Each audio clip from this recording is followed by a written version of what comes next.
ગોંડલની અંદર જે પરિસ્થિતિ છે એ પ્રમાણે એસપી સાહેબે જે કામગીરી કરી છે અને ગોંડલની અંદર જે કહેવાય ને કે દારૂ ડ્રગ્સ જેવા દૂષણો જે હતા, શેર બજારના સટ્ટાઓ રમાતા હતા અને બીજા ત્રીજા 2 નંબરના જે ધંધાઓ હતા એ બધા બંધ કરાવ્યા. એ બદલ એસપી સાહેબને અમે આભાર વ્યક્ત કરવા ગયા હતા. એ સિવાય બાયોડીઝલની જે કંઈ પણ 2 નંબરના ધંધાઓ એ લોકોના ચાલે છે એ બાબતે એનું ધ્યાન દોરવા પણ ગયા હતા.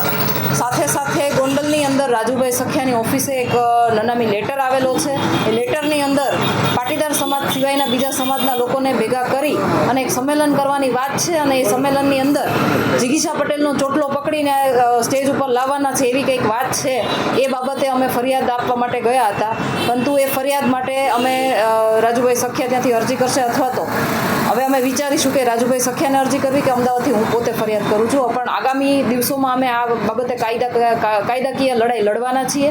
અને આ નનામી જે લેટર આવેલો છે એ બાબતે હું લખવાવાળાને પણ કહું છું કે જો તમે કહેવાય ને કે એવા બધા સુરવીર હોવ કે તમે એક દીકરીનો ચોટલો પકડીને બધા સમાજની વચ્ચે કોઈ સ્ટેજ ઉપર લાવી શકવાની તેવડ હોય તમારામાં, તો તમારું એમાં છે ને નામ, એડ્રેસ, ફોન નંબર બધું એમાં ટાંકવાની પેલી રખાય, એક હિંમત રખાય, જે તમે રાખી નથી. અને બીજા બધા સમાજના આગેવાનો પણ મારી સાથે છે એટલે એમને પણ કહેવા માગું છું કે આવી બધી વાતોમાં તમે લોકો આવતા નહીં. જો કે મને ખબર છે, વિશ્વાસ છે કે જે કહેવાય ને સમાજના આગેવાનો હોય, જે સમાજના કહેવાય ને કે નેતૃત્વ કરતા હોય, સમાજની આગેવાની કરતા હોય અને એ લોકો સમાજના હિત માટે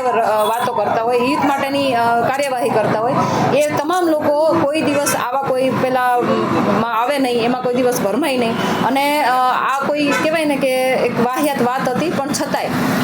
ઘણી બધી વખત મને આ લોકોના તરફથી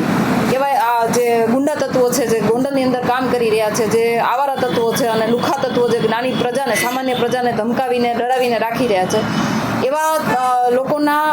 ફિટ્ટુઓ જેને કહેવાય, જેના નાના નાના માણસો ચા કરતાં કેટલી ગરમ આપણે જેને કહીએ છીએ, એ લોકોની મને ઘણી બધી વખત ધમકીઓ આવતી હોય છે. પણ આજ વખતે લેખિતમાં ધમકી આવી છે ને એટલા માટે હું આ કાર્યવાહી કરવા માંગુ છું. પોલીસ પ્રોટેક્શનની માંગ?